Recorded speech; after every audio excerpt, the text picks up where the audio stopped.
JAC నాయకులు కవా లక్ష్మారెడ్డి గారు, మాజీ శాసనసభ్యులు సిపిఐ పక్ష నాయకులు పెద్దలు చాడా వెంకరెడ్డి గారు, వేదిక మీద ఉన్న పెద్దలు, ఇక్కడికి విచ్చేసినటువంటి అందరికీ కూడా పేరు పేరున నమస్కారాలు.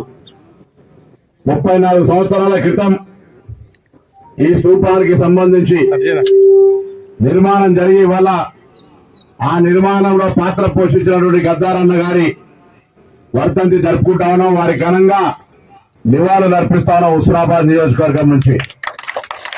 ఈరోజు ఇప్పుడే సోదరి వెన్నెలక్క గారు చెప్పినారు, ఆనాడు గన్ను బట్టి, రాయి బట్టి లేదా తుపాకీ బట్టి పోరాటం జరిగే పరిస్థితి.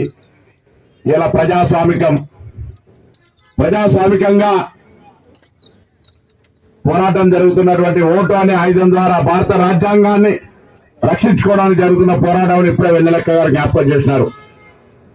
ఆనాడు భూమి కోసం, భుక్తి కోసం, విభక్తి కోసం పోరాటం జరిగితే మలి దశలో తెలంగాణ నీళ్లు నిధులు నియామకం పేరు మీద ఉద్యమం జరిగింది. తెలంగాణ రాష్ట్రం ఏర్పడ్డ తర్వాత మనందరం ఆకాంక్షించినట్టుగా ప్రజాస్వామ్యం వస్తుంది, ప్రజలు స్వేచ్ఛగా మన అంశాలను పరిష్కరించుకుందాం అనుకున్నప్పటికీ కూడా 10 సంవత్సరాలుగా మన గొంతును మనం వినిపించాలంటే పెద్దలు వెల్చా రాజేంద్ర గారు వేదిక మీద రాల్సిందిగా కోరుతా ఉన్నాను. వినిపించాలనుకుంటే వినిపించలేని విధంగా నియంతృత్వంగా వ్యవస్థ మారితే ప్రజలు రాజ్యాంగంలో పొందుపరిచినటువంటి విధంగా రాజ్యాంగాన్ని ఉపయోగించుకొని ఓటు హక్కు ద్వారా మార్పును కోరుకొని ప్రజాపాలన తెచ్చినారు.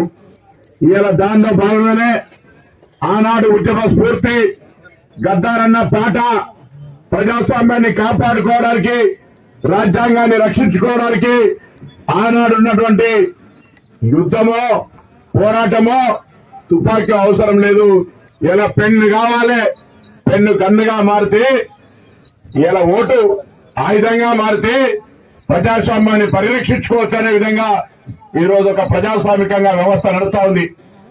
ఎవరి అభిప్రాయాలైనా స్వేచ్ఛగా చెప్పుకొని ప్రభుత్వం ఒకవేళ ఏదైనా జరిగితే వివరించేటువంటి విధంగా అక్కడ ప్రజాభవన్, జ్యోతిబా పూలే భవన్ పేరు మీద మంత్రుల కార్యాలయాలు ప్రజలకు విజ్ఞప్తులు చేసుకునే వేదికలుగా ముఖ్యమంత్రి గారు కూడా అనేకమైనటువంటి అంశాల లోపల కార్యక్రమాలు జరుగుతూ ఉన్నాయి. స్వయంగా వారి వేడుకల్లో అధికారికంగా రాష్ట్ర ప్రభుత్వం నిర్వహిస్తా ఉంది. కవ్వా లక్ష్మారెడ్డి గారు ఆందోళన చెందాల్సిన అవసరం ఉంది. ఇలా ఆంధ్ర వాళ్ళ చేతిలో మలిపివేయబడ్డదన్నట్టుగా ఇప్పుడు అటువంటి పరిస్థితి రాదు. ఏదైనా చరిత్ర నుంచి మంచిని నేర్పి గతంలో ఈ ప్రాంతానికి రావాలంటే ఆందోళనకరమైనటువంటి పరిస్థితి ఉండే. కానీ ఇలా ప్రజాస్వామికంగా స్వేచ్ఛగా అందరూ కూడా వాళ్ళ వాళ్ళ కార్యక్రమాల లోపల పాలు పంచుకొని 1997లో ప్రపంచీకరణ జరిగిన తర్వాత గ్లోబలైజేషన్ లో పోటీ పడితేనే బతుకుతామనే విధంగా చదువులో పోటీతత్వం, ఉద్యోగంలో పోటీతత్వం, వ్యాపారంలో పోటీతత్వం, అన్ని రకాలుగా కాంపిటేటివ్ స్పిరిట్ పెరిగినటువంటి పరిస్థితులలో మనం ఎప్పుడు కూడా మన బేసిక్స్ ను మర్చిపోకుండా గద్దారన్న గారు కూడా ఆనాడు ఒకటే మాట చెప్పినారు. మనం ఎప్పుడు కూడా ఆనాడు ఆ పాటలో ఉన్నట్టు స్ఫూర్తి కూడా అదే. మనం ఎక్కడైనా అన్యాయం జరిగితే ఎవరు కూడా సహించే అవసరం లేదు. దానికి ప్రజాస్వామ్య పద్ధతులు అనేక రకాలుగా చట్టాలు ఉన్నాయి. ఈ మధ్య ప్రభుత్వం కూడా కేంద్రం చట్టాలు మార్చింది. చట్టాలు ఏ విధంగా ఉన్నాయో భవిష్యత్తులో అమలైతే కూడా తెలుస్తూ ఉంటాయి. కానీ ప్రభుత్వాలు మాత్రం ప్రజలకు అందుబాటులో ఉండే విధంగా ఉంటే మనుగడ కొనసాగిస్తాయి. లేకపోతే వాటికి కూడా ఇబ్బంది ఉండేటువంటి పరిస్థితి మనం 10 సంవత్సరాల కేసీఆర్ గారి పరిపాలన చూసినాం. కాబట్టి తప్పకుండా ఈరోజు అందరం కూడా గద్దారన్న ఏ యొక్క పేద ప్రజలకు న్యాయం జరగాలి, భూములు నిరుపేదలకు భూములు రావాలి, రైతులకు న్యాయం జరగాలి, కార్మిక కర్షక వర్గానికి న్యాయం జరగాలి అన్నటువంటి ఆకాంక్షలు ఉన్నాయో వాటిని పూర్తి చేయడానికి వేదిక మీద ఉన్నటువంటి అందరం నాయకులం, ప్రజలు ఆ దిశలో మనందరూ కూడా ఆకాంక్ష ముందుకు పోవాలని కోరుతూ తప్పకుండా వారికి ఎప్పుడు ఇక్కడ 34 సంవత్సరాల్లో మేము అప్పుడు డిగ్రీ అయిపోయి అప్పుడే కాలేజీ ప్రెసిడెంట్ అయిపోయి విద్యార్థి రాజకీయాల ఎమ్మెల్యే ఎన్ఎస్సీలు ఉన్నాం. అప్పటి నుంచి చరిత్రకు సంబంధించిన ఐడియా ఉంది. తప్పకుండా ఈ రోజు గద్దారన్న గారిని స్మరించుకుంటూ అదేవిధంగా జాయిద్ అలీ ఖాన్ గారు ఉర్దూ సియాసత్ ఎడిటర్ వారి అంత్యక్రియలో వచ్చి వారు ఆ రోజు మరణించినారు. సిద్ధాంతకర్త జయశంకర్ గారు. ఇంకొక విషయం ఏంటంటే ప్రజాస్వామిక మార్పు ఎంత గొప్పదంటే మీరు ఒక మాట, ఏ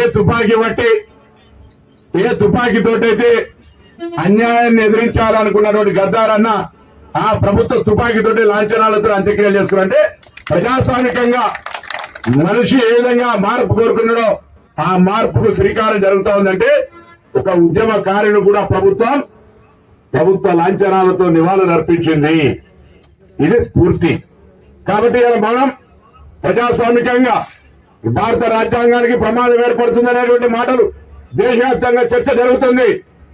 అంబేద్కర్ రచించినటువంటి రాజ్యాంగాన్ని కాపాడుకోవడానికి అందరం కూడా ఐక్యంగా ఉండాల్సిన అవసరం ఉంది. ప్రజాస్వామ్యాన్ని కాపాడుకుంటేనే ఇలా మాట్లాడుకోగలుగుతాం. మనం తప్పకుండా ఆనాడు 2007లో వారి శాసనసభ్యులు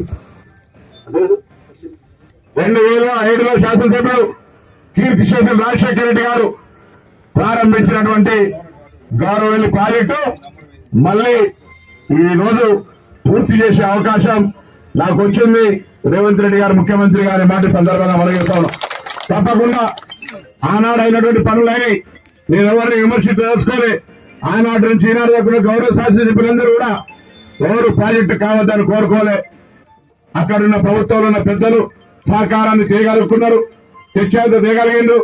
ప్రభుత్వంలో ఉన్నటువంటి అన్ని రకాల ప్రయత్నాలు జరిగిన ద్వారా కాలువలు తీసి రైతాంగానికి పంట పొలాలకు నీళ్లు అందించే విధంగా కార్యక్రమం తీసుకోబడుతుంది. దాని తదుపరి ఈ ప్రాంతంలో కూడా అనేకమైనటువంటి విద్య, వైద్య, వ్యవసాయిక, ఉపాధి అవకాశాలకు సంబంధించిన అంశాలను ముందుకు తీసుకుపోయే ఆలోచనలున్నా నాకు ఏదైనా ఇంకా తట్టకపోతే ఆలోచన మీకు ఎవరికైనా తట్టితే దయచేసి ఆలోచన వస్తే నా దృష్టికి తీసుకురండి.